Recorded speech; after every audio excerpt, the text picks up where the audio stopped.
Hi, it's Mark Murphy on TravelTube.com, the travel expert channel. And I've got another travel expert joining me today who's done some pretty cool trips recently, covering everything from river cruises to the Dominican Republic and all that has to offer, as well as Alaska. And she's going to share those insights. But again, reminder, this is to support you, the travel advisor, to help you get information and insights from other advisors who may have gone to, let's say, the Dominican Republic lately, but you haven't been in a bit. And therefore you can pick up on some of their takes on properties that they experienced and what they have going on there, as well as Alaska and whatever else we want to touch on. So all I ask for you to do is not give me any money as a travel advisor, to just support TravelTube.com's goal of featuring you, the travel advisor, as the actual travel experts, not this guy, you guys. And all I ask is sign up at the site, get our free e-newsletter so you know what's going on every week. And then from the site, you can get to all of our social media and all the podcasts, because this clip will not only run as a full form video and podcast, but will also be on YouTube, Instagram, TikTok, Facebook, with the clips and the long form. That's all I ask. So get off your ass and do it, folks. That's all I ask. And if you're too lazy to do it, I'll have to kick you in the tush. All right. You don't want me to do it. You don't want me doing that. You definitely don't want me doing that. All right. With that said, I've got Siera Duiser, and she's with DreamworthyVacations.com. She's the owner of this agency, and she is a child in this industry. So you got your start. Tell us how you got your start in the business, Siera. Hi, Mark. Thanks for having me. So I've been an advisor since 2012.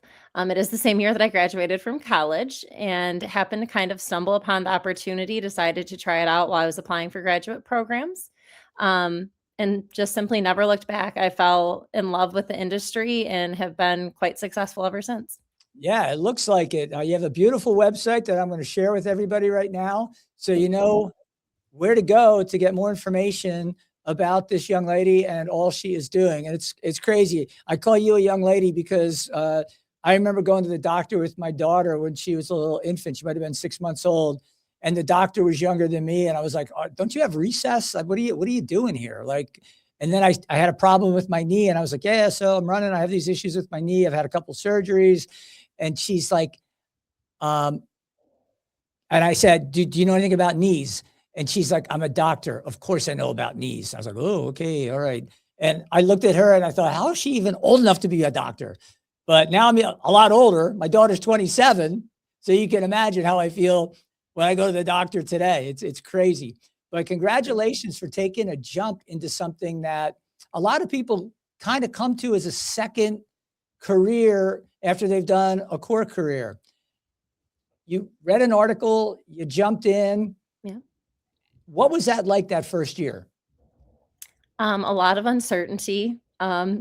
Definitely not making a livable income, as I'm sure you've experienced. I mean, it takes a long time to start getting those commission checks rolling in, especially on a consistent basis. And you have to put the work in first and, wait to see that return on investment. And, hoping desperate to do anything I could to make sure I didn't have to go back to a graduate program or have, a whole nother career that really, wasn't my passion, wasn't really where my heart was. And so doing whatever I could to make this work.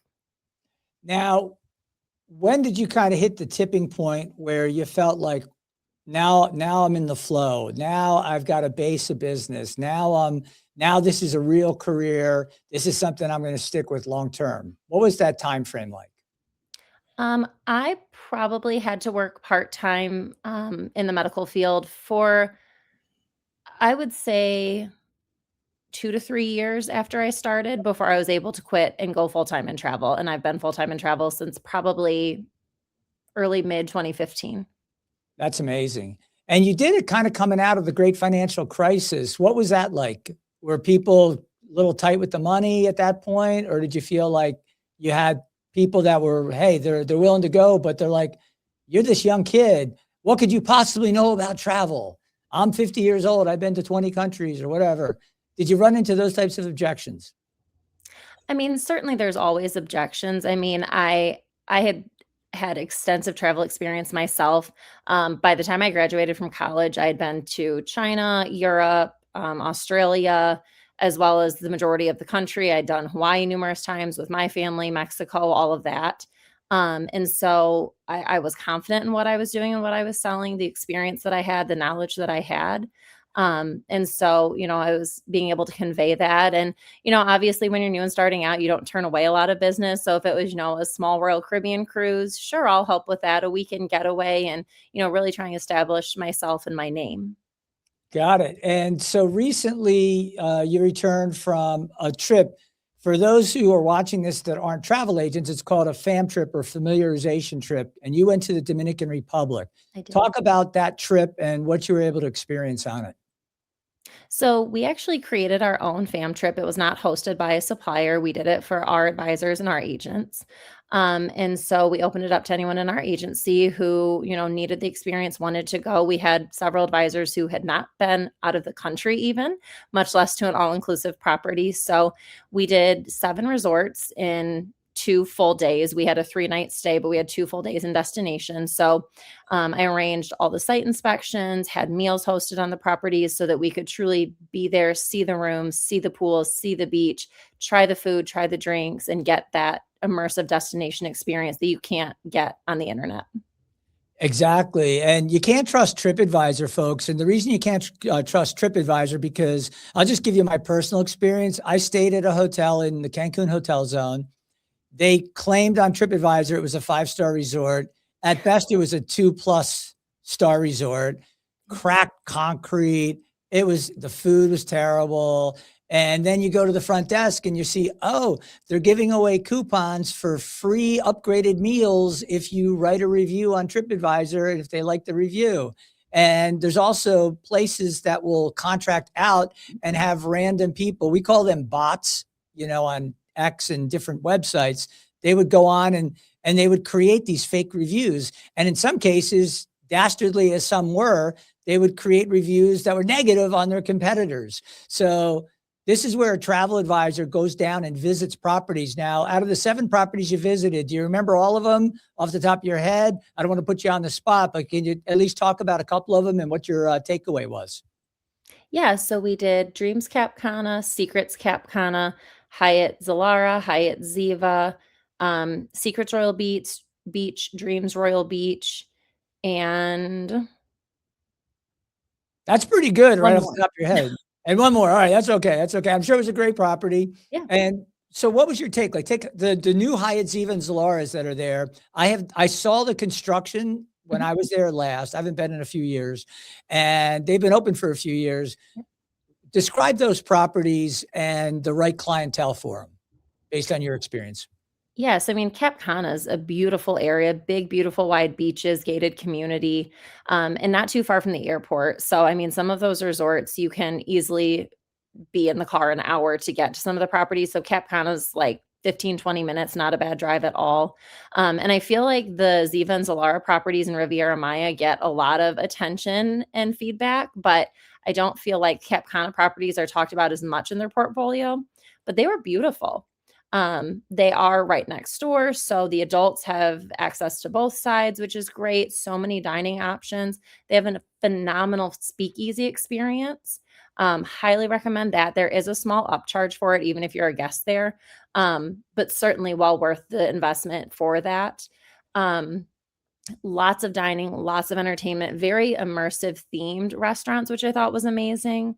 They have one that looks kind of like a train on the outside. They have one that has a little bit of like water that you walk through in the middle of the restaurant, which just makes it feel very elevated and upscale.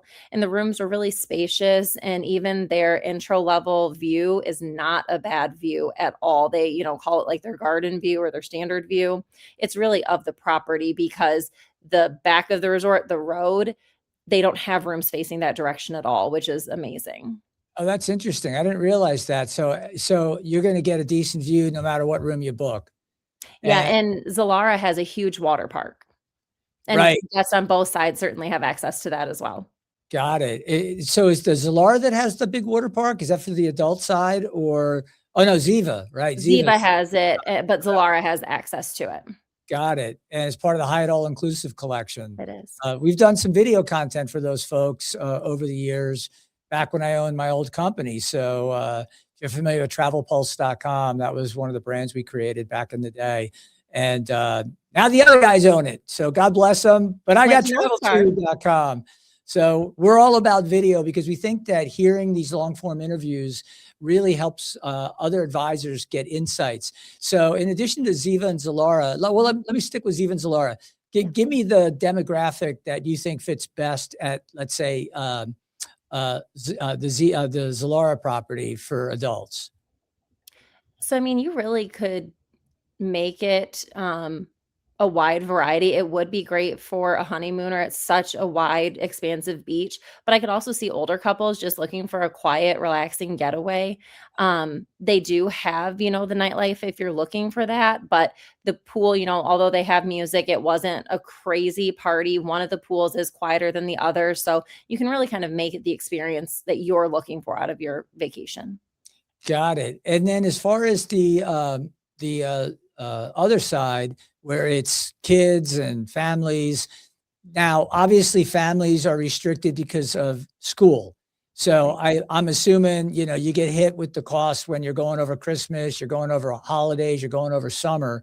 Are you finding that you're finding some great attractive options for let's say people with really young kids to go there? Do they have a kids club? Can I drop my 2-year-old off, let them have a ball in the kids club and go get some private time, maybe on the adults only side as a young couple? Because I remember needing that when my 2-year-old and 4-year-old were terrorizing everybody. We're like, you can have them. Go spend some good times with my kids. Hopefully they won't break anything. I mean, they do have a kids club, but it has a minimum age of 4. So as far as like the complimentary babysitting, not going to be an option, but a lot of the properties will arrange at a fee, private babysitting services and things like that, so that mom and dad can still have that night out and that dinner if maybe grandma and grandpa aren't able to come on the trip for babysitting. Yeah, those are well, I don't know what's more expensive, bringing grandma and grandpa or I don't know. My mom, we took her on a cruise when my kids were, I think, 2.5 and 6 months. And she was supposed to watch the kids, but all she wanted to do was hang in the casino. So, No. yeah. But my mother-in-law was like, where, and she's English. She's like, oh, where's Dawn? Like, wait, let's take care of the kids. She's like, I'm going gambling. Leave me alone. So, yeah, that was, Everybody travels differently. Yes. Mom, you didn't deliver at that point in time. She's up there now. So hopefully she's listening. But with that said, tell me about some of the other properties. You said Secrets, Cap Cana was another one. That's a beautiful property. Secrets is a great brand too. Absolutely gorgeous. And Cap Cana was amazing. So when they were there, they were doing a mixology class right outside of the pool, included for all of the resort guests. They had recipe cards you got to take home with you. But just such a fun experience, especially if like you had a friend group that you were traveling with, a destination wedding, a bachelorette party. I mean, how much fun would it be to go to a mixology class with some of your best friends and make drinks and do that? And it's already included in the cost that you've paid for the property. I mean, just such a fun experience. That's awesome. So you also recently got back from a river cruise expo. Mhm. Talk a little bit about that, because a lot of different brands were involved in hosting the travel agents from not just the US, but I assume some from around the world, because ASTA is an international organization that hosted it. Now, you were on AMA Waterways. I've been on AMA many times. Love their brand. Yeah. Love the founders. Great people. Yeah. So what was that like for you? Is that your first river cruise, or had you been on river cruises before? So it was my first river cruise. I feel like the Asta River Cruise Expo is the best way to learn the product. If you want to know river cruise and you want to learn that, that is really the conference you have to go to. You are eating, sleeping, drinking, dining, learning on those ships all day, every day of the conference. So you choose what ship that you are going to stay on and you pay for your room there instead of a hotel. There is a hotel part of the conference, but I don't think it's really quite the same experience. So you choose your host ship, and then you can also often do pre and post FAMs through the conference to actually get the full sailing experience, because during the conference, all of the ships are docked at the conference. And then your education sessions are hosted on board and you rotate through for your lunch and dinners as well. So basically, you were able to experience Viking, Ama, Mhm. Avalon, Talc, a whole bunch of brands. Emerald was there as well. Yep. And Wow, scenic, Scenic. So what was it like 7, 8 different brands that you were able to experience in one shot? 16 ships. 16. Yep. So Amma had 3 ships, Viking had 3 ships, Wow. Avalon had 2 or 3, Amadeus, Riverside, Uniworld, Tau, a newer brand to Asta, at least Vivo was there, that I was not familiar with before the expo. I mean, it is truly the way to experience river cruising. And for folks who don't realize this, I think what's interesting about that, it just shows to get all those brands, they all compete. Just everybody understands these brands compete against each other for the mostly the U.S. market. That's what they focus on, and they're bringing all these ships, 16 ships. They're taking them literally out of commission. They're giving a discounted rate, I would assume, to you in order to experience it. And what that tells you and it tells the market is how much they value travel advisors and their insights and how much they want to get you on board their ships. And to coordinate all of that is a massive undertaking. And it costs these folks a really big chunk of money to do it. Right. So when I hear people like, I want to do it on my own, I'm sorry, have you ever experienced 16 river cruise ships? No, as a consumer.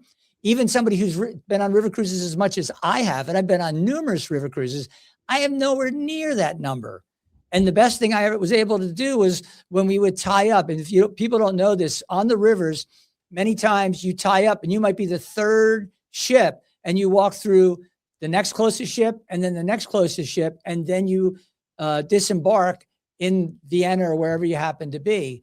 And I think that that is such a testimonial for the river cruise executives to do that and to ask her to bring you all together. Again, reinforcing the value of travel advisors, which, you know, sometimes I don't think the industry does a great job of that in terms of the broadcast market, telling the average consumer. Now, with that said, what did you bring back from that, and how have you taken that information and activated it as far as your business? I mean, there's just truly nothing like the experience of seeing the ships, looking at the rooms, the room categories within each brand itself, and then the room differences across the brands because not all the room sizes and shapes and configurations are the same by any means. Having the opportunity to dine on the ships, lunch and dinner, and all the differences, what drinks are included. Certain brands offer more inclusions than others, and really, having that experience and being able to confidently and properly explain that to my clients so that when they come to me wanting a river cruise, I know the differences in the product and I can help them find the best product for them, because rivers cruising, just like ocean cruising or really any vacation, is never a one size fits all. So it's really our job as the advisor to know the product, to know what is the best fit for our client and put them on the best experience for them. Now, after coming back, do you put together any kind of marketing, or do you do email to your clients to share some of your insights? How do you get the word out that, wow, I just got this great experience and I'd like to share it with you? Yeah, so I have a newsletter that I send to my clients so that they know, where I've been, what I've been doing, and explaining that. And then obviously, those one-on-one conversations is certainly the most valuable so that everything's tailored to them and what they're looking for individually. And what is it that when it comes to river cruising, what are the things that you find that the clients respond to that they really love about it? If they've never taken a river cruise and you're gonna tell me why I should do that experience. Like, is this somebody who's traveled to Europe in the past and they've never done this experience and you're saying to them, like, here's why this would be a great option for you? What are some of those parameters you lay out? I think we see a lot of different, some people who haven't done Europe, it's a really great way to do it. They're not sure about the moving hotels, the logistics of train travel and things like that. So it can be kind of even a good first Europe, but it's also a good way to go deeper into a country when maybe you've only hit Rome or Paris and the big hot spots, you're really, immersing yourself in the destination. And then, our ocean cruisers who are so used to paying for excursions now have the opportunity to have excursions included. They have a guided walking tour. They have, depending on the line, a choice of excursions and activities, and seeing that difference in the value that river cruising truly offers. Now, since you stayed on one of the AMA ships, which ship was it? Prima. Prima, nice. And what was your takeaway on AMA specifically, since you were living on board the ship for that period of time? I mean, I love AMA Waterways. I think they have a phenomenal product. As a mom of two kids, I love that they are not adults only like some of the lines. So it's something that, my kids could do AMA Waterways with me. I think they have really invested in their product. They have food almost all day now available for their clients. They have such amazing excursions and offerings available. I really like the different room configurations that they have. So, they have the French balcony, they have the double balconies, they have beautiful suites, and there's really such a nice variety on board. And the Ama Sophia was actually christened during the expo. So that was a really amazing experience to be part of. Oh, that's neat. That's neat. Yeah, I've been to one river cruise christening, and again, it was AMA. It was AMA Waterways. So I really enjoyed that. And they just announced 50 ships are coming. Like, they will hit 50 ships 50. in the coming years. They have confirmed that AMA Waterways will have 50 in their fleet. That's crazy. That's a huge number. I mean, it's interesting. Did you find that the average age of the people that are going to book river cruises tend to skew older, people like my age, retirees, or people that, their kids are, out of the nest, if you would? Or do you find that it's a broad range that are interested in that type of travel? So we are seeing river cruise starting to skew younger and have more younger people, but it definitely depends on the brand. I mean, Viking will tell you they don't want anybody under 55 on their ships. Their demographic is only 55 and up. Whereas you have the AMA, the Riverside, really trying to bring in a younger demographic. Avalon has amazing active and discovery offerings that are trying to get, the 40s and 50s into river cruising, and what an amazing experience it can be, whether you are traveling with, say, teenagers, or you are a new empty nester that is looking for, that different travel experience, and having all these amazing inclusions in your vacation. What are some of those inclusions that you break down? Obviously, it could be, obviously it's all inclusive in terms of the food. Some will serve like wine and beer at dinner or at lunch, but like some have a cash bar in their lounge, for pre-dinner or post-dinner. Obviously, the excursions are part of it. What else? What else? Some have bikes on board if you want to be active. I brought a skateboard and would skateboard around Vienna on it. So I scared their sales guru big time when I rode by and tapped her on the shoulder on my skateboard. And I think I was in Budapest at the time, but yeah, I forget. But I digress. So what are some of the other ones that I might not be familiar with, because I haven't been on a river cruise in a few years? Yeah, I mean, so some will do the complimentary happy hours every day. You with pretty much all of them will have at least drinks included with lunch and dinner, at a minimum. Some you can purchase a beverage package if you want it. Some are truly inclusive, where you have drinks 24 hours that are included. Um, and then, like, those excursions and the choice of excursions, how many can vary within the lines. But a river cruise truly can be something where you don't have all these extra expenses, unless you want to do their spa, you want to buy a souvenir at the gift shop, or certainly souvenirs on board or on land. Yeah, one of my favorite things about river cruising is you basically get to your ship, you unpack, and then you never have to pack or unpack again until you're finished with your cruise. Most of them are 7 nights. I've seen people do back-to-backs. I've seen people do the extended ones that are going to continue down the Danube, let's say, um, because there's so many itineraries. One of the issues that Europe has had over the years is the water levels, right? So in some cases, they've had to change the itineraries. What happens when that takes place? Are clients pretty forgiving for that because it's outside the control of you or the or the operator? I mean, they got to keep people safe, but some people will be disappointed because they might miss a couple of stops that they thought they were going to have on an itinerary. How do you handle that with clients up front? And if it happens during the cruise, do you get complaints, et cetera?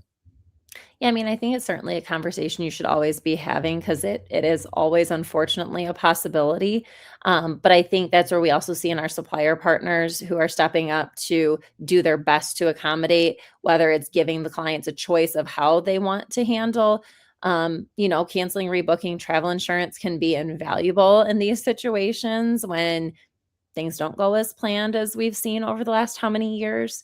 But these river cruise lines are doing their absolute best to still give your clients a phenomenal experience. They want them to enjoy their time there. And maybe it's not going to be the same cities they had originally hoped to see, but it might be such a great, exciting new surprise. And I think, that's really the role of the advisor is, educating your client, positioning them, making sure they know what they're going into and that, they can still enjoy their vacation. It just might look a little bit different. Gotcha. Now shifting to the US, Mhm. there's been a big demand in the US for domestic travel. Yes. I see it in the hotel rates. I see it in Florida. Florida just had another record year in 25. 143 million tourists came, and we're getting international visitors that are up from places like Brazil, up over 10% in 2025. But one of the bucket list destinations I think everybody thinks about is Alaska. I've been to Alaska numerous times, and it's just a phenomenal destination. You actually experienced it on a trip with Visit Anchorage, and I want you to share some of the things that some of your like initial takeaways and some of the things that stood out to you on that trip and why people might love going to Alaska. Yeah, so I feel like, so much of Alaska is the cruise vacations, which are amazing. And if you're really trying to see Alaska, it can be a great way to do it in 7 days. But last fall, I had the opportunity to do a land based Alaska itinerary with Visit Anchorage. And we stayed in Anchorage and got to do some of the activities that aren't always available when you're just doing a 7 night because you can't get all the way up to Anchorage or beyond on those. And so we did Alaska Railroad, we did a glacier cruise, we were able to do a hilltop ski area and take a chairlift up, even though it was not snowy in September.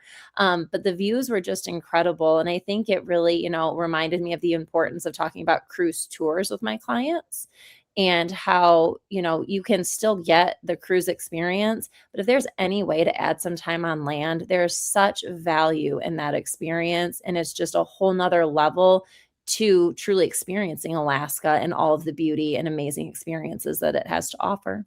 Yeah, it's interesting because I've done something similar on one of my trips where I did a glacier cruise out of Whittier, and it's a day cruise. I assume is what you were on, right?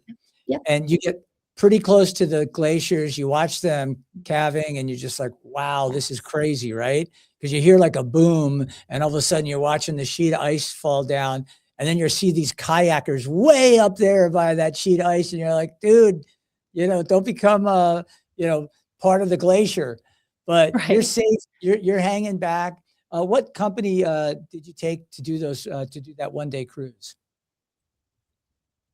I would have to look up because Oh, everything no was problem. prearranged through the tourism board.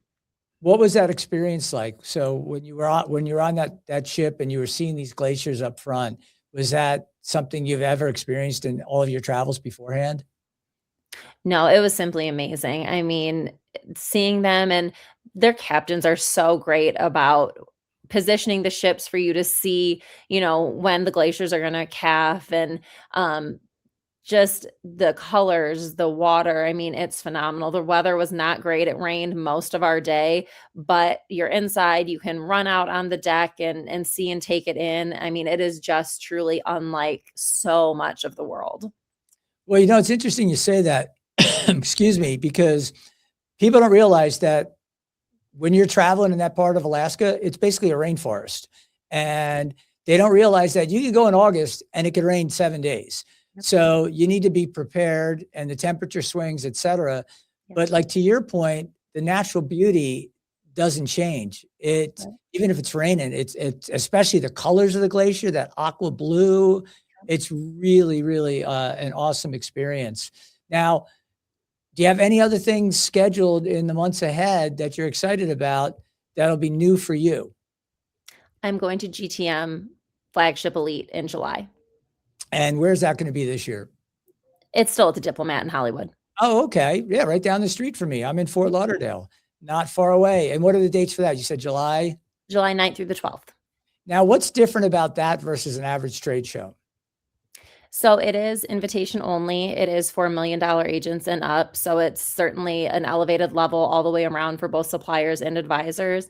And just the networking opportunities, both with fellow advisors and suppliers, I believe will be second to none. Now, why do you think it's important to have that networking with the supplier community as a person selling travel to thousands of customers, every year? I think relationships are absolutely everything in this industry. You have to know who you're sending your clients to, where you're sending them. If something happens, if you need something, having those connections will absolutely make or break your client's experience. Yes, especially if something goes wrong, right? Because Right. not everything goes off without a hitch. Not that it would be the agent's fault, but maybe your client slips and sprains their ankle or breaks their ankle, or there's stuff that just happens. So, Absolutely. so have you had any examples where somebody kind of swooped in based on your relationship and saved the day for you or for your customer when things went awry? Or is Yeah, so I had a wedding at Hard Rock Riviera Maya last year, and my bride and groom actually had an issue with their room. There was wildlife in the room when they arrived, wildlife? and All right, it was hold on. What was living in the room? What snuck in? a rat. Oh my God. Okay. So I was able to call my BDM on the Sunday when my clients got there, and she was able to help me get in touch with the resort quickly so that my clients got moved. They didn't have to worry about it. They weren't stressing about it with their wedding that week. And it's knowing who to call and having people that care and want the best for you and your clients. Well, what we get here in Florida, I've walked into my living room and there's an iguana in the living room. You know what I mean? Yep. And God only knows what else, because down here we get all sorts of things, snakes. I had a former programmer who worked for me, and he's like, I'm thinking about moving to Florida, but alligators, snakes, iguanas, all sorts of lizards. And I said, yeah, they don't bother you. And if you're a good shot, they encourage you to shoot the iguanas off your dock. So, I mean, you can do target practice if you want. And for all the people that go, oh my God, that's awful, I don't like killing things. But FWC, the Fish and Wildlife in Florida, actually encourages you because it's an invasive species, just like when they go Right. capture the big pythons out in the Everglades. Those guys are the Florida men. And the further west you go to the Everglades, the more of that you get. So No fear. none. It's wild. Well, Siera, this has been wonderful. If you want to get in touch with Siera Duiser, she's at dreamworthydestinations.com. Anything else to add before we head out? Thank you for having me. Well, it was a pleasure, and thank you for joining me and spending some time and sharing your insights. Till next time, I will catch you later. And for you travel advisors hanging around, here's what I got to tell you. Sign up at traveltube.com. Follow us on social media and I always say your favorite podcast apps. Follow us on all of the podcast apps. It helps our ranking. It gets you more visibility. So it benefits you.